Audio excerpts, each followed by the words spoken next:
안녕하세요. 제이팟 종목 생각 리가캠 바이오 이어서 말씀드리도록 하겠습니다. 이전 영상에서는 리가캠 바이오를 선택한 오리온이 어떤 의사결정을 갖고 자회사에 대한 투자를 해왔으며, 또 리가캠 바이오에 대한 투자가 얼마나 합리적인 의사결정인가에 대해서 저의 생각을 여러분께 공유를 드렸고요. 오늘은 리가캠 바이오 자체가 얼마나 가치가 있을까라는 것에 대한 저의 생각을 말씀드리도록 하겠습니다. 제가 오늘 영상에서 리가캠 바이오의 가치에 대해서 생각해 보려는 것은 이 기업이 개발 중에 있는 어떤 어려운 기술에 대해서 평가하려는 것이 아닙니다. 다만 이 많은 물질들 중에서 한 가지 말씀드리고 싶은 건, 얀센의 이제 기술 이전을 해서 임상 일상 결과를 기다리는 LCB84라는 물질이 일단 제일 중요할 것이라는 것은 말씀을 드리겠습니다. 이게 세포 표면에 존재하는 막단백질이라는 트롭2라는 것을 이렇게 표적으로 해서 거기까지 도달하도록 하는 ADC 기술인데요. 임상 결과 여부가 향후의 밸류에이션과 단기적인 어떤 주가 모멘텀에 큰 영향을 줄 것으로 판단이 되기 때문에, 상반기에 그런 뉴스가 나오는 것은 단기적인 모멘텀이라고 될 수가 있습니다. 그 외에 여러 물질과 ADC 플랫폼, 콘주얼의 가치에 관해서는 이처럼 이제 그 임상 결과가 나온다든지 뭐 또 상용화 여부에 따라서 그 가치가 또 평가가 달라지기 때문에, 미리 이것을 다 공부해 가지고 가치를 평가한다는 것은 저 개인적으로는 그렇게 투자를 결정하고 판단하는데 큰 의미는 없지 않을까라는 생각을 합니다. 대신에 저는 리가캠바이오의 어떤 성장을 위한 이런 기술들이 계속해서 발전하고 기술 수출이 지속적으로 이루어지고, 또 그 돈으로 자체 개발까지 가는 가능성이 얼마나 높을 수 있을지를 파악하는 것이 현실적으로 더 중요하다고 생각하고요. 따라서 이런 측면에서 이 종목에 대한 생각을 말씀드리도록 하겠습니다.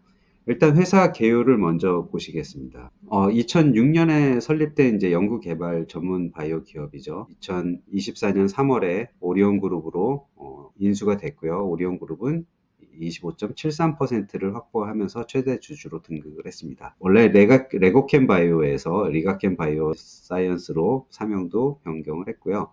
항체 약물 접합체라는 ADC 기술을 핵심 역량으로 하고, 항생제, 항섬유화제 등 다양한 혁신 신약 파이프라인을 보유하고 있습니다.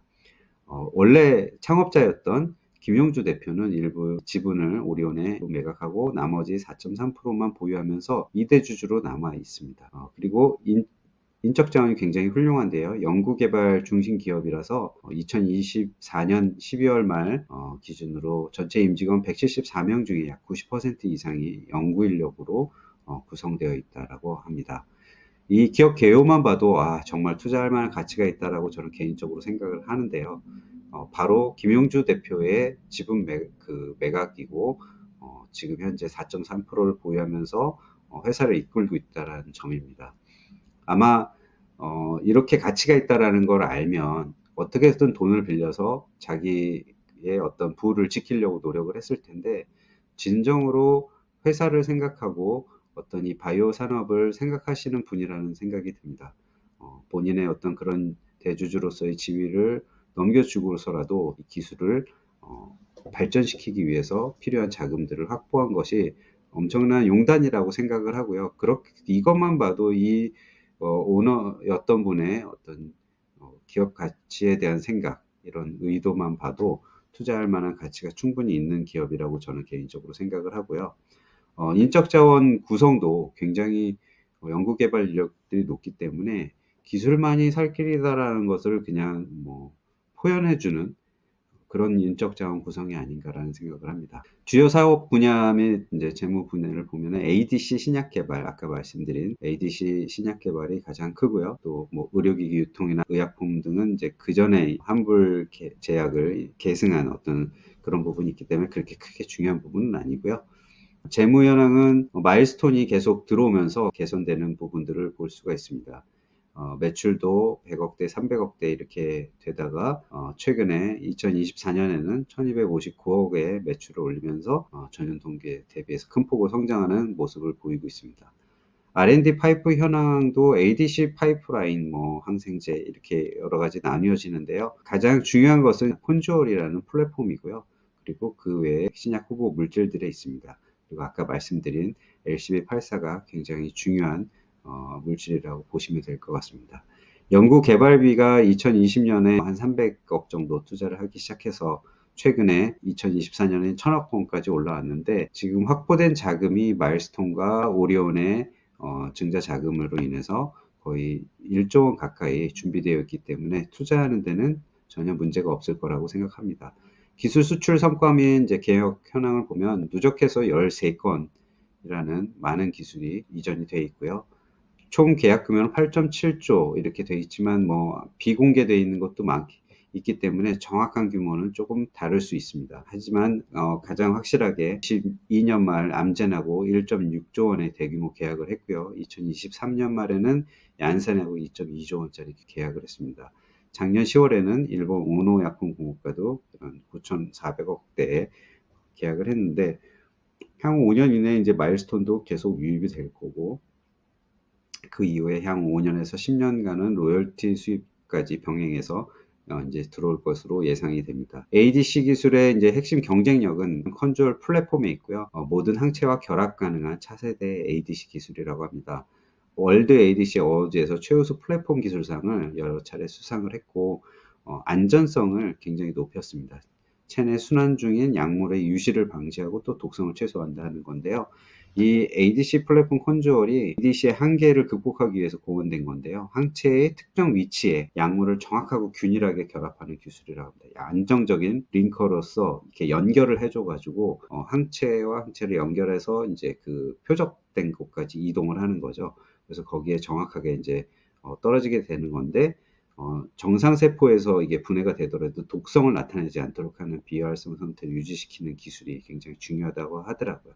그래서 이런 ADC 제조 플랫폼 기술로 평가받으면서 이미 많은 파트너들이 우수성을 인정한 상태인데요. 글로벌 빅파마들이 암젠도, 레고켐의 차세대 ADC 기술이 당장 항암 ADC 개발에 선택돼서 기쁘다 이렇게 얘기를 했다라고 하고, 오노약품공업도 그렇고 영국의 익수다도 그렇고 계속 그 긍정적인 이렇게 평가를 해줬고요. 특허청에서도 2022년에 ADC가 한국의 경쟁력 있는 분야로 키워야 된다라고 이렇게 강조를 하면서 리가켄바이오가 그 역할을 하는 대표 주자가 되어야 될 거라고 얘기했다고 합니다. 결론적으로 리가켄바이오의 R&D 수준은 글로벌 선도 기업들과 어깨를 나란히 할 수 있는 기술력을 확보한 단계를 넘어서고 있다라고 말씀을 드릴 수 있겠습니다. 이 ADC 집중 전략이 그냥 하게 된 건 아닌 것 같고요. 초기에는 합성신약 파이프라인 발굴에 주력을 했다고 그래요. 생명과학의 신약연구소장 출신인 김영주 대표님답게 그렇게 했다가, 합성신약만으로 글로벌 빅파마들하고 경쟁하기 어렵다고 판단하는 거죠. 그래서 ADC 분야로 회사의 목표를 전환을 했는데, 저는 이 결정이 굉장히 중요한 결정이라고 생각을 합니다. 그래서 컨주얼이라는 플랫폼을 개발을 한 것이 회사의 기업 가치에 결정적인 역할을 했다라고 생각합니다. 그리고 라이센싱 아웃이 2019년부터 계속해서 연이어서 나오기 시작을 했죠.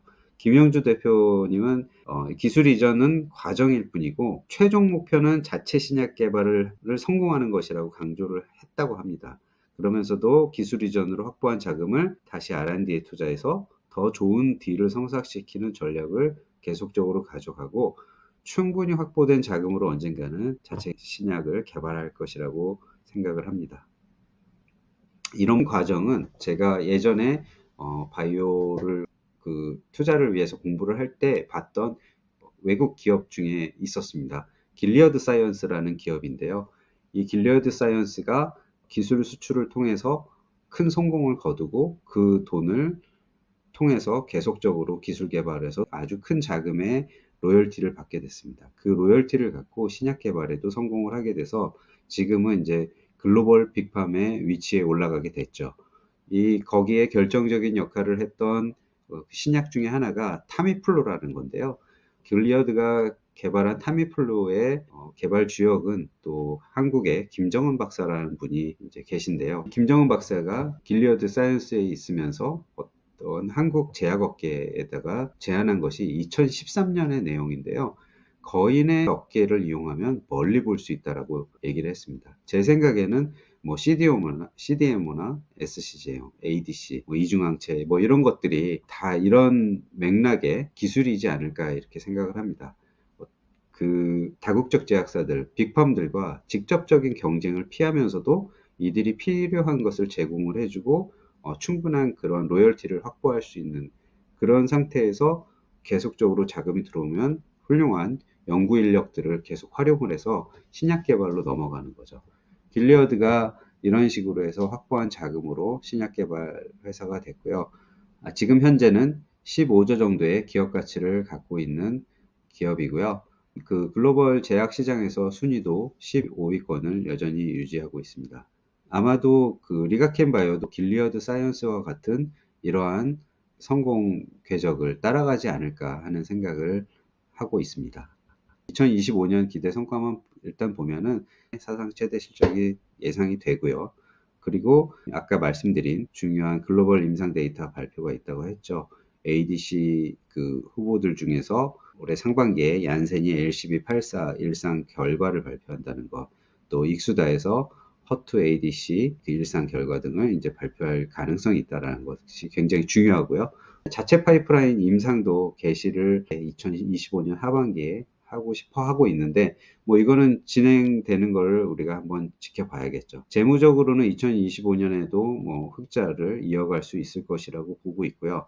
아마도 이제부터는 크게 실적과 재무 상태는 걱정을 하지 않아도 하는 단계가 되지 않았나 싶습니다. 중장기적 성장 로드맵을 보면 신약 출시 목표가 현재 파트너들 하고 개발 중인 ADC 파이프라인 중에서 최소 한두 개는 2030년 전후로 시판 허가 획득을 하는 게 목표고 글로벌 거점을 강화해서 유럽 지사나 중국의 합작 회사 설립하는 것도 목표가 있는 것 같고요.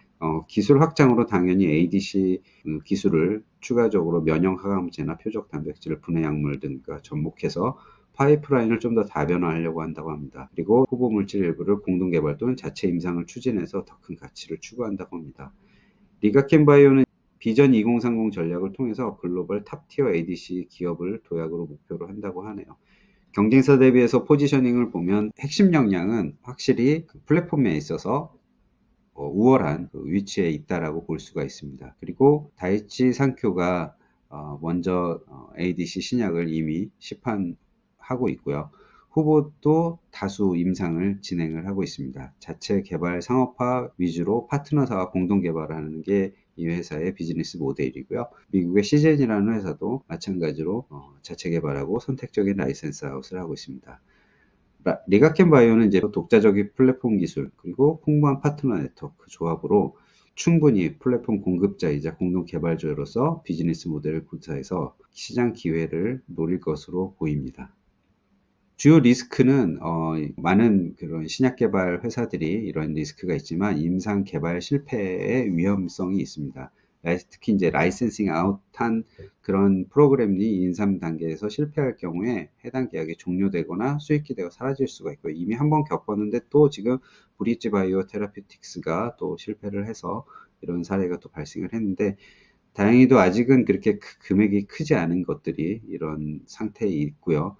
향후에 이제 그 금액이 큰 임상들이 굉장히 그래서 중요한 영향을 미칠 거라고 보고 있습니다. 특허 및 IP 경쟁에서 ADC 분야는 분쟁 가능성도 사실 좀 있습니다. 그래서 충돌하지 않는지 또 향후 유사한 플랫폼이 등장할 때 IP 방어 전략이 또 이제 중요하다라고 볼 수가 있습니다. 기술 경쟁이 ADC 쪽에서 정말 점점 심해지고 있고 이게 굉장히 유망한 분야다 보니까 빅파마들도 플랫폼을 내재화하거나 관련 기업을 인수하려고 노력 중에 있습니다. 그러면 리가켄 같은 외부 공급 기술자들이 설 자리가 좀 좁아질 수도 있겠죠. 그런 것들도 좀 주의해야 될 것 같고요. 파트너 리스크가 저는 가장 크다라고 생각하는데요.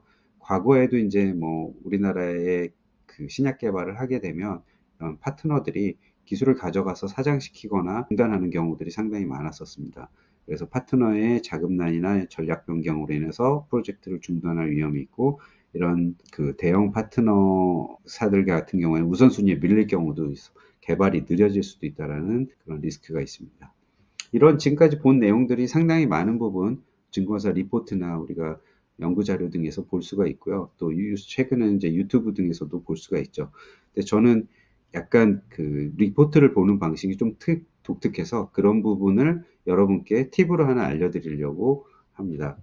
예를 들면 리가켄바이오의 이제 과거 리포트. 저는 과거 리포트를 갖고 있다가 시간이 지난 다음에 확인을 하면 제가 확신을 갖는 기업들은 추가적인 확신을 갖기 위해서 이런 작업들을 제가 하고 있습니다.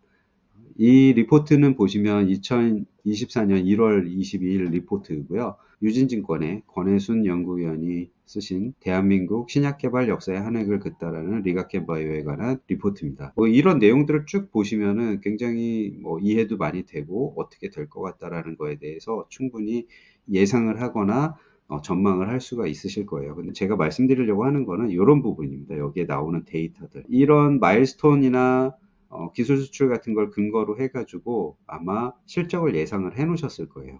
2024년에 870억, 그리고 영업이익은 적자 430억 정도가 될 것이다. 이렇게 예측을 해놨지 않습니까? 이런 것들은 이제 다음 해에 저는 이제 확인을 합니다. 그래서 이거는 올해 2월 17일 리가켄바이오의 같은 권혜순 위원의 리포트입니다. 매출은 1260억이고요. 영업이익도 마이너스 210억으로 줄었고요. 순이익은 흑자로 전환을 했습니다. 이런 걸 보면 이제 기업들이 어떤 예상했던 것들, 앞으로 어떻게 될 것이다라고 예측했던 부분들보다 달성되는 그 달성률이 높다라고 판단하면 저는 신뢰를 많이 갖습니다. 그렇기 때문에 그런 부분에서 리포트를 활용하는 것도 하나의 팁으로 제가 말씀을 드리고요. 과거의 리포트를 참고해서 또 올해 한번 확인을 하면서 신뢰를 갖는 것이 중요하다라고 생각을 합니다. 예를 들면 이제 또 하나 올해 2025년에 5개의 ADC가 그 어떤 진행이 되면서 이런 것에 대한 계약이라든지 기술 이전 같은 것들이 기대가 되고 이럴 수 있지 않습니까? 그런 것들이 얼마나 실행이 되는지 기대감이 현실화되는 것을 좀 확인을 하는 과정을 봐야 된다라고 생각을 합니다. 이제 마무리를 하면서 말씀을 드리면은 투자자 관점에서 보시면 그 단기적인 투자 포인트는 아까 말씀드린 기술 이전 모멘텀과 임상 데이터 발표에 주목을 하셔야 될 것 같고요. 중기적인 투자 포인트는 자체 임상 진전하고 파트너사의 어떤 개발 진척 이런 것도 확인을 하셔야 될 것 같고, 장기적으로는 그 자체 개발한 신약이 어느 정도 가능성이 있는가, 그리고 로열티는 얼마나 수익 실현이 가능한가를 좀 봐야 될 것 같습니다. 리가켄바이오는 이제 탄탄한 기술력과 다양한 빅파마 파트너십, 그리고 풍부한 현금과 오련의 이런 지원을 갖추고 있지만 아직 검증된 상업화된 사례가 없기 때문에 ADC 분야의 경쟁력이 격화되고 있는 점을 균형 있게 좀 생각을 하시면서 투자를 하셔야 될 것 같아요. 현재로서는 성공 확률이 상당히 높은 바이오텍으로 평가할 수 있다라고 볼 수 있습니다. 확인해야 될 과정이 있는 만큼의 장기적인 관점에서 분할 매수에 적합한 기업이라고 생각합니다. 장기 성장을 보는 기업들에 대한 투자는 언제든지 저는 장기 분할 매수를 통해서 해야 된다고 생각을 하고 있습니다. 어떤 주변 환경적인 요인으로 인해서 일시적으로 주가가 하락하면 분할 매수할 경우에는 상당히 좋은 기회가 될 것 같습니다. 그래서 장기적인 관점에서 분할 매수를 하시되 회사의 펀더멘털 외적 요인에 의해서 하락을 할 때는 조금 더 추가 매수할 수 있는 그런 타이밍이다. 이렇게 저는 개인적으로 생각을 하고요. 리가켄바이오에 대한 저의 종목 생각을 여기서 마치도록 하겠습니다. 영상이 도움이 되셨으면 좋겠고요. 다음 시간에 또 더 좋은 종목으로 말씀드리도록 하겠습니다. 감사합니다.